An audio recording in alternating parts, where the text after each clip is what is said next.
So this was the final expression given by Clausius-Clapeyron, and this is the Clausius-Clapeyron equation, which is very very important. And based on this equation उन्होंने study करा कि कैसे my melting or boiling point will vary while I vary the pressures. So let's see how they came to a result or the resulting statements. First is effect on boiling point. ये जो equation है ये हमने कभी study करी है liquid और gas की ट्रांजिशन के बीच में, but it is very much compatible with the solid to liquid phase transition also, तो it is very important. Next is effect on the boiling point of liquids. ना boiling point पे जब हम जाते हैं, जब भी हम किसी चीज को बॉयल करते हैं तो my final volume is higher than the initial volume. My V2 minus V1 is positive, V2 minus V1 is greater than 0. Therefore, dP by dt is positive.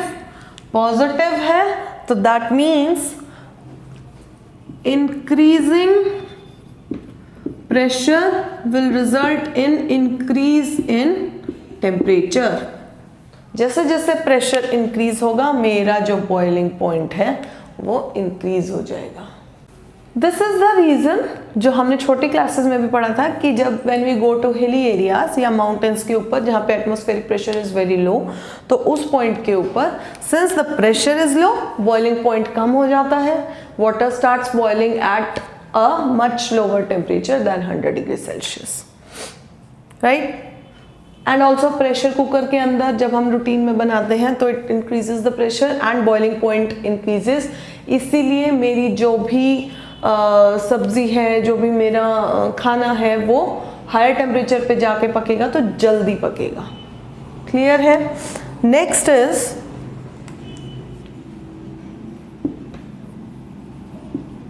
Effect on melting points.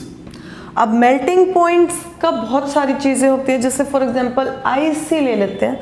सबसे पहले ice का एक anomalous nature हमेशा observe करने को मिलता है, which says after 4 degree Celsius to 0 degree Celsius जब मैं उसको कूल करता तो वो एक्सपैंड होना शुरू कर देता है ना.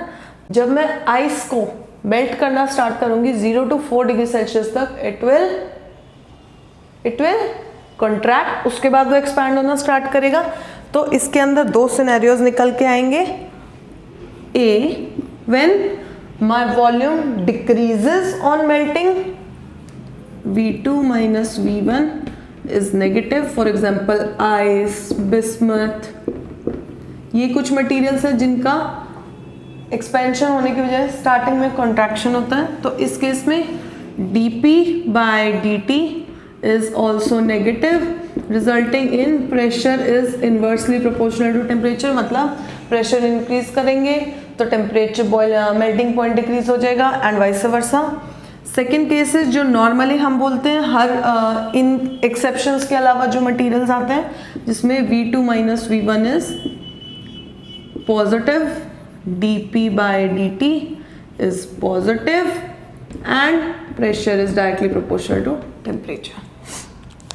So ये जो इक्वेशन जो हमें दी क्लॉसियस एंड क्लेपेरॉन ने, बेस्ड ऑन दिस इक्वेशन हम किसी भी मटेरियल के मेल्टिंग पॉइंट या बॉइलिंग पॉइंट या ट्रांजिशन पॉइंट सबको हम स्टडी कर सकते हैं कि हम अगर कोई भी उनको चेंजेस प्रोवाइड करेंगे तो how they will behave and उनके ऊपर क्या इफेक्ट आएगा. I hope it is clear to everyone. So this was Clausius-Clapeyron equation. कैसे हम उस तक पहुंचे हैं. सबसे पहले हमने ग्राफ ड्रॉ किया है. ग्राफ के बाद हमने 4 स्टेप्स लिखे हैं. 2 isothermal processes, 2 adiabatic processes, just like the Carnot cycle. उसके अंदर हमने हीट एक्सचेंजेस को स्टडी करा है. हीट एक्सचेंजेस को स्टडी करके हमारे पास जो आया उससे हमारे पास dq निकल के आया, which came out to be dl, and dq is also equal to work done dw हमने निकाल लिया, एफिशिएंसी के साथ रिलेट कर लिया, टेम्परेचर के साथ रिलेशन निकाला. फिर we went back again to the graph and graph से मैंने वर्क डन निकाला which is area under the graph, and area under the graph निकाल के हमने उसे इक्वेट करा। इक्वेट करने से मेरे पास जो इक्वेशन निकल के आई that gave me the dp by dt की वेरिएशन फॉर्म, कि वो कैसे उसके साथ फॉर्म वेरी करेगा। बेस्ड ऑन दिस इक्वेशन हमने किया effect on boiling point, melting point. Melting point में हमारे दो केसेस बनते हैं, if my liquid or my solid is acting normally तो मेरा केस ये आएगा, if it is showing anomalous expansion or anomalous behaviour तो ये वाला केस आएगा। And this is my Clausius-Clapeyron equation. I hope it is clear to everyone.